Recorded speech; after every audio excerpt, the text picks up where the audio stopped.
गौरवशाली इतिहास से लेकर वैश्विक स्तर की आधुनिकता, चकाचौंध से भरे शहर से लेकर सुकून देने वाले समंदर तक, विरासत संजोते पर्यटन स्थल से लेकर विकास की दौड़ लगाता वर्ल्ड क्लास इंफ्रास्ट्रक्चर, कुछ ऐसा है देश दुनिया में मशहूर अपना गोवा।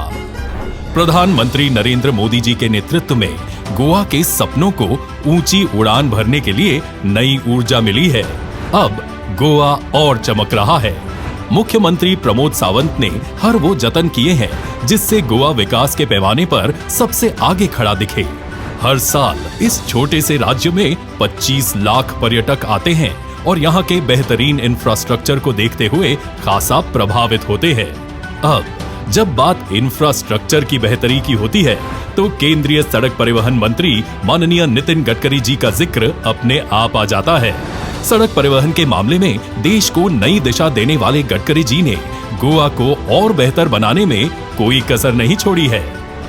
मौजूदा वक्त में गोवा में राष्ट्रीय राजमार्गों की कुल लंबाई 300 किलोमीटर है।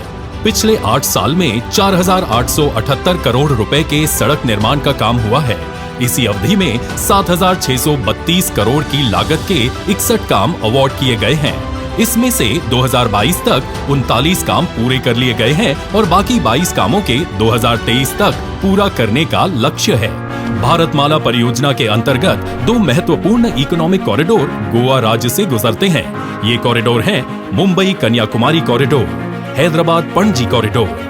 मुंबई कन्याकुमारी कॉरिडोर के 137 किलोमीटर लंबी गोवा से गुजरने वाले सेक्शन के 4-6 लेनिंग के लिए 10,960 करोड़ रुपए की परियोजना की डीपीआर तैयार कर ली गई है।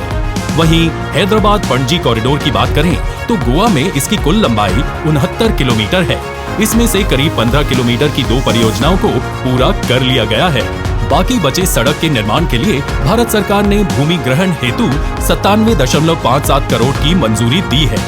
भूमि अधिग्रहण के बाद 6,176 करोड़ की अनुमानित लागत से 4 लेनिंग का काम शुरू किया जाएगा। इन परियोजनाओं के अलावा गोवा में टूरिज्म और इंडस्ट्रियल डेवलपमेंट के लिए नए मोपा एयरपोर्ट का निर्माण शुरू किया गया है। इस एयरपोर्ट को मुंबई गोवा हाईवे से जोड़ने के लिए 6.8 किलोमीटर के लिंक रोड निर्माण की सरकार ने मंजूरी दी है, जिसकी लागत 1,183 करोड़ रुपए है।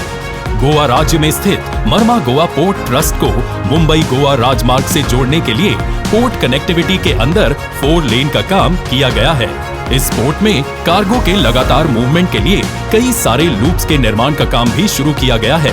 इससे न सिर्फ गोवा, साथ ही आसपास के राज्यों से भी मूवमेंट को बेहतर किया जा सकेगा। साल दर साल इस राज्य को अलग अलग प्रोजेक्ट्स की सौगात मिली है और अब इसी कड़ी में नाम आता है गोवा का जुआरी केबल स्टे ब्रिज।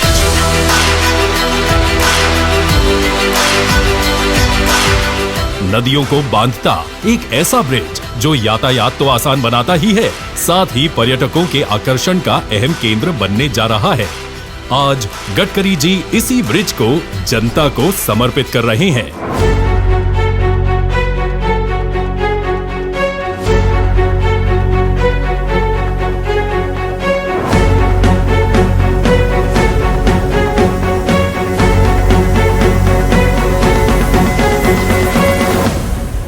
ब्रिज की बात करें तो पंजिम मैंगलोर खंड के NH-17 या NH-66 पर जुआरी नदी पर बना ये ब्रिज देश का दूसरा सबसे लंबा केबल स्टे ब्रिज है।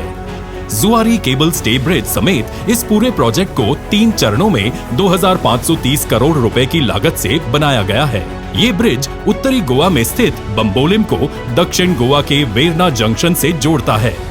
केबल स्टे ब्रिज 640 मीटर लंबा है, जिसमें 360 मीटर का सेंट्रल स्पैन और दोनों तरफ 140 मीटर का एंड स्पैन है। ब्रिज के दोनों तरफ 12 किलोमीटर के अप्रोच रोड का काम पूरा हो चुका है। Bridge deck world class robotic welding technique का उपयोग करके साइट पर बनाया गया है। 8 लेन के इस केबल स्टे ब्रिज जुआरी नदी के 2 लेन ब्रिज पर ट्रैफिक को कम करेगा। साथ ही 270 करोड़ की लागत से टावर में बनी टूरिस्ट ऑब्जर्वेटरी और रिवॉल्विंग रेस्टोरेंट से पर्यटकों को भव्य नजारे दिखाए जाएंगे। ब्रिज में 2 टावर बन रहे हैं, जिसमें घूमने वाला रेस्टोरेंट होगा और रेस्टोरेंट तक जाने के लिए वॉकवे आर्ट गैलरी की परिकल्पना भी है। बता दें कि इस पूरे प्रोजेक्ट की कुल लंबाई 13.20 किलोमीटर है। इसमें सिरदाव ब्रिज को मिलाकर बंबोलिम से अगस्सिम तक की कुल लंबाई 7.336 किलोमीटर है। वेरना से अगस्सिम तक की कुल एलिवेटेड लंबाई 5.864 किलोमीटर है। इससे नॉर्थ गोवा और साउथ गोवा के बीच का सफर का समय कम हो जाएगा, ईंधन की बचत होगी और प्रदूषण में कटौती आएगी। पूरे राज्य में आर्थिक गतिविधियां बढ़ेंगी, सफर सुरक्षित और आसान हो जाएगा। इस जुआरी ब्रिज को आज नितिन गडकरी जी जनता को समर्पित कर रहे हैं, क्योंकि जब बात देश की हो, लोगों की हो और एक ऐसे लीडर की हो जो न सिर्फ सपने देखता है, उन सपनों को धरातल पर उतारना भी हो, तो नितिन गडकरी जी जैसे उदाहरण कम ही देखने को मिलते हैं।